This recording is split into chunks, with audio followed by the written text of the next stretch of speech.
என் நண்பர்களுக்கு வணக்கம். இன்றைக்கி நம்ம நாள் கொஞ்சம் கடினமாக தான் இருந்துச்சு. காலையில் ஒரு 5 மணிக்கெலாம் எழுந்திரிச்சு சைக்கிள் பயணம் போனேன். 10 கிலோமீட்டர் பயணத்தை முடிச்சுட்டு வந்துட்டு ட்ரெஸ்ஸை மாட்டி காலேஜுக்கு கிளம்பிட்டேன்.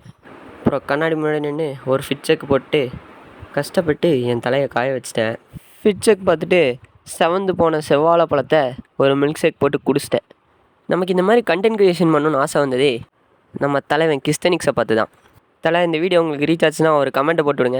8:20 இன்றைக்கி வீட்டிலேருந்து கிளம்பிட்டேன். காலேஜ் போனேன். ஃபஸ்ட் ஹவர் கிளாஸ் நடந்துச்சு.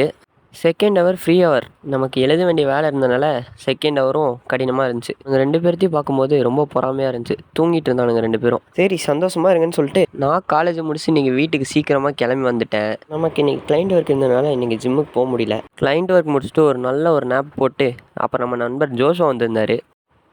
அப்படியே ஜோஷுவா கூட ஒரு வாக்கிங்கை போட்டு நிறையா விஷயம் பேசிகிட்டு இருந்தோம். அப்புறம் எப்பவும் போல் நம்ம நண்பர்கள் நம்ம வீட்டுக்கு வந்தாங்க. சரி, அப்படியே ஒரு டீ அடிச்சுட்டு வருவோன்னு சொல்லிட்டு கடைக்கு கிளம்பிட்டோம். 8:30 மணிலேருந்து 11 மணி வரைக்கும் டீ கடையில் தான் இருந்தோம். ஒரு நல்ல ஒரு காஃபியை குடித்து இன்றைக்கி நாளை முடிச்சுக்கிட்டேன். மறக்காமல் ஃபாலோ அண்ட் சப்ஸ்கிரைப் பண்ணிக்கோங்க. போயிட்டு வரேன். Bye bye.